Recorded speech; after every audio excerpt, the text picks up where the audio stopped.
Salut, Yann Dequin, énergéticien, magnétiseur, médium, voyant. Aujourd'hui, je voudrais te parler du spiritisme, parce que je t'avais dit dans une précédente vidéo que je te parlais de spiritisme, surtout des planches Ouija. Je vais expliquer pourquoi après. Donc le spiritisme, ça consiste en quoi? À mettre place certaines choses. Il y a plusieurs façons de procéder, comme l'écriture automatique, de communiquer avec eux par l'intermédiaire du guéridon, d'un verre, de la planche Ouija. Déjà, faut que tu saches que toutes ces pratiques, elles sont dangereuses. Si t'es pas initié, si t'es pas protégé, si tu sais pas comment faire, tu vas savoir le faire. La méthode, tu la trouveras sur internet. Mais si tu vas avec des mauvaises intentions, si tu vas pas dans le respect, si tu vas pas dans une démarche de cœur, par exemple, si tu aurais envie de contacter ton grand-père qui est parti, tu vois, ce sera pas la même façon que si tu te dis oh tiens, on va faire du spiritisme pour s'amuser. Non, justement, c'est là que c'est très dangereux. Ce n'est pas, on communique pas avec les morts pour jouer. C'est un total manque de respect. Tous les gamins qui peuvent se mettre à faire, je l'ai fait moi-même, c'est pour ça que je te préviens, tous les gamins qui peuvent se mettre à faire des séances comme ça, notamment par l'intermédiaire des planches Ouija. Je fais une parenthèse, ça se prononce Ouija, pourquoi? Parce que c'est un Allemand qui l'a inventé, cette planche. Et en fait, pourquoi je la trouve très dangereuse? Pour plusieurs raisons. Parce que d'une, c'est commercialisé comme un jeu de société. Donc tu vois, on te fait passer la communication avec les défunts comme un jeu. Et c'est pas un jeu. C'est pas un jeu. Les morts, si c'est pas à toi d'aller leur parler, c'est eux qui viennent te voir, je te l'ai déjà dit aussi, c'est eux qui viennent te solliciter.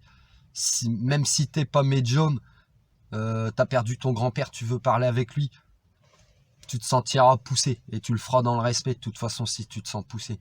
Mais si tu le fais juste pour t'amuser, arrête tout de suite parce que il y a des choses, tu ouvres des portes, tu ouvres des passages quand tu fais ce genre de choses. Et, et si tu sais pas faire les choses correctement, eh ben les portes qui s'ouvrent, tu ne les refermes pas après. Donc il y a tout et n'importe quoi qui rentre, qui sort dans notre monde. Et ça, tu le contrôles pas. Et si t'as pas fermé la porte derrière toi, il y a des choses qui vont venir et puis ils vont te suivre. Voilà, ils vont te suivre, c'est des choses qui peuvent te suivre très longtemps, qui sont pas très cool, qui vont te pourrir la vie, qui vont t'amener des addictions, des mauvaises pensées, des envies de suicide peut-être, plein de choses, des mauvais comportements que tu n'aurais jamais en temps normal. Donc déjà, sache que si tu pars dans l'intention de faire une séance dans le respect, etc., il y aura un médium avec toi de toute façon. Parce qu'il faut bien que tu te dises que quand tu vas faire ta séance, si tu l'as fait, et ben, quand ça fonctionne, c'est parce que dans toutes les personnes qui sont présentes, il y a quelqu'un qui a ce fluide animal, ce fluide énergétique, qui fait le lien entre le monde de là-haut et ici. Donc c'est un médium. S'il n'y a pas de médium, ça ne fonctionne pas. C'est aussi simple que ça. Donc c'est en présence de plusieurs amis et que ça fonctionne, dites-vous bien qu'il y en a un de vous, ou peut-être plusieurs même, qui est médium. Donc ça c'est pour te prévenir si tu veux. La planche Ouija, pourquoi elle est très dangereuse? Aussi pour une deuxième raison, c'est parce que les lettres, elles sont disposées comme ça, en ligne. Et si tu veux te protéger, tu fais un cercle, tu fais une bulle autour de toi. Tu comprends? Il y a pas mal de choses qui circulent sur internet, du bon, du moins bon. Tu prends ce que tu veux. Si tu es un médium en réveil, je t'invite à me contacter parce que ces pratiques-là, tu pourrais vouloir essayer, mais tu n'as peut-être pas la connaissance pour te protéger, pour protéger les lieux, pour protéger les gens qui vont faire avec toi. Choisis bien les personnes qui vont le faire avec toi, etc., etc. Voilà, moi je vais te raconter mon expérience du spiritisme. J'avais 15 ans, j'étais au lycée. avec mes deux copains de chambre en fait, et puis ben j'avais un de mes copains qui voulait parler à son grand-père qui était décédé. Donc on a fait ça avec un verre, avec des lettres en papier tout autour. On avait mis une planche pour que ça glisse bien, et puis pour que le verre n'adhère pas trop à la table quoi. Et puis donc on a communiqué. On a commencé à communiquer, donc on a eu des gens.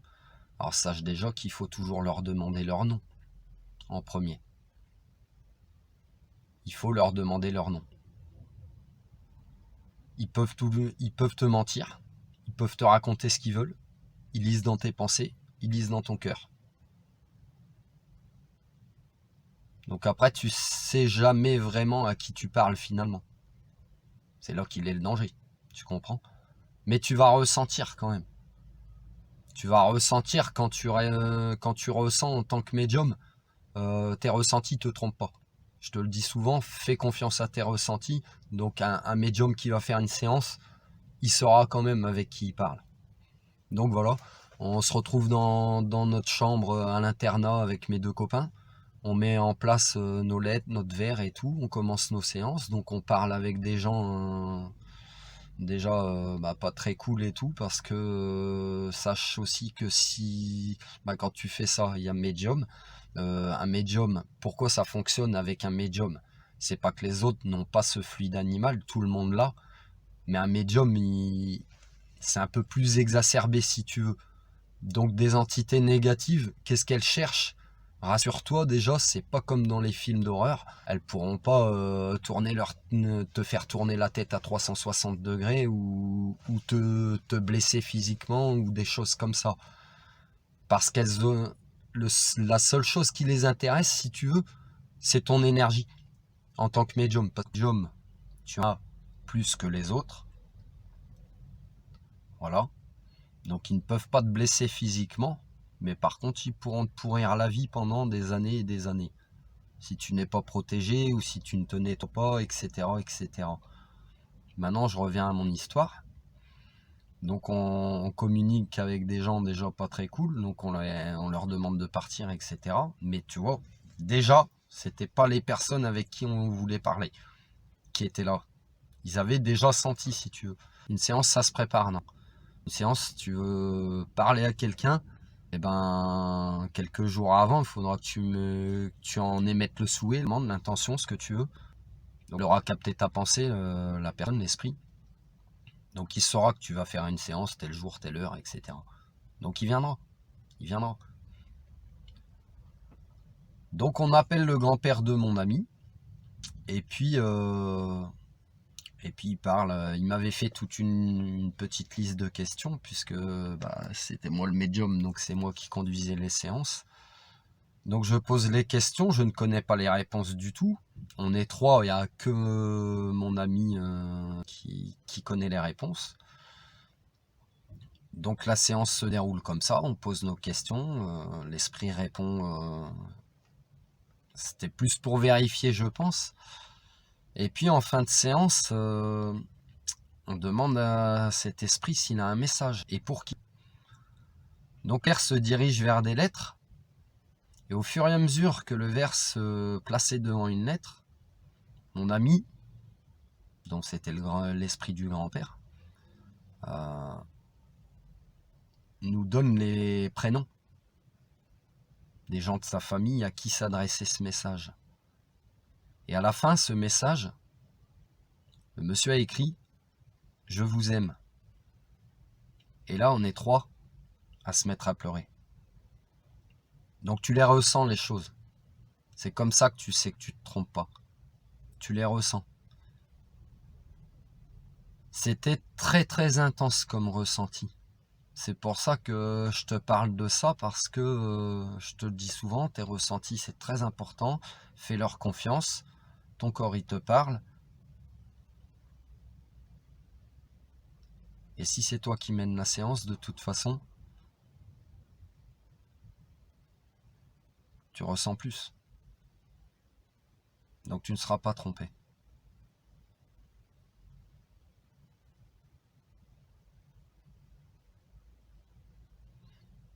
Puis on a continué. Après cette séance-là, on a continué. Mais on avait déjà, dans notre façon de faire, changé, si tu veux.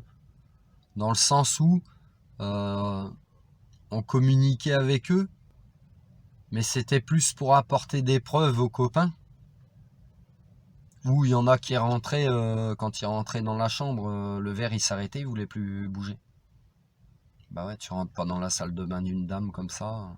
Bah là c'est pareil, tu rentres pas dans une salle où les gens ils font une séance comme ça, quoi. Sans respect, en te moquant, etc.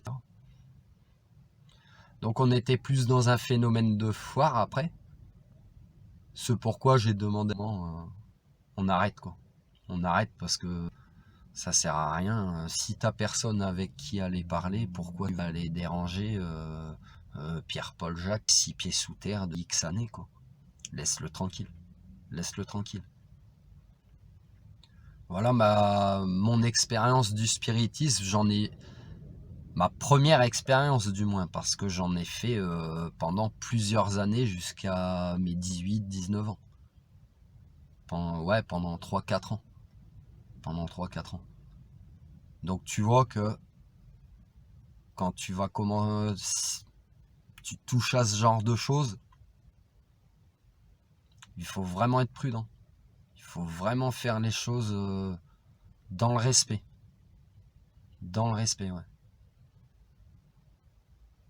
Parce que tu n'attireras vraiment pas du cool.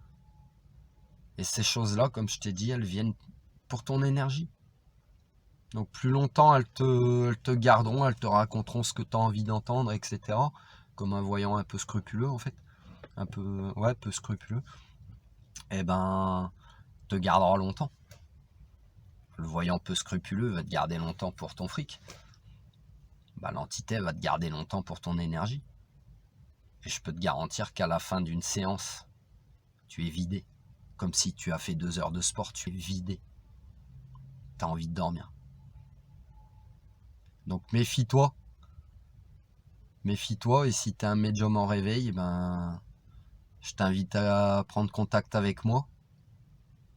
Parce que je connais les protocoles, je peux t'expliquer plein de choses. Moi aussi, je me suis réveillé il y a une dizaine d'années. C'est graduel, c'est palliatif, c'est par palier, donc palliatif. C'est plus ou moins intense selon les gens et selon ce que tu vis aussi autour de toi. Parce que souvent, c'est les chocs émotionnels qui vont te faire remonter tout ça à la surface, si tu veux. Parce que généralement, t'es médium depuis petit. Si tu fouilles dans ta mémoire, dans ton enfance, où tu demandes à ton entourage, tu verras, tu as déjà des histoires bizarres depuis que tu es tout petit. Tu entends des voix, il y a des trucs qui bougent tout seuls, tu sens des présences, tu les vois même. Ah ouais, ah ouais. Donc méfiance avec le spiritisme. Les morts, c'est pas un jeu. Quand tu vas au cimetière, tu danses pas, tu n'y vas pas faire la foire. Et ben là, c'est exactement pareil. C'est exactement pareil. Respecte-les et ne le fais que par l'intermédiaire d'un médium, qu'il soit professionnel ou pas. C'est inné, c'est comme ça. Mais fais-le vraiment proprement, quoi, j'ai envie de dire. Si tu le fais pour t'amuser, jette-toi du haut d'un pont, c'est plus facile. Voilà. Moi, je te laisse méditer. Et puis, sois vigilant, ne fais pas n'importe quoi. Toujours dans le respect, dans l'amour. C'est ça le plus important. Toujours dans le respect, dans l'amour des autres. Voilà. Allez. Je te laisse méditer. Paix et amour.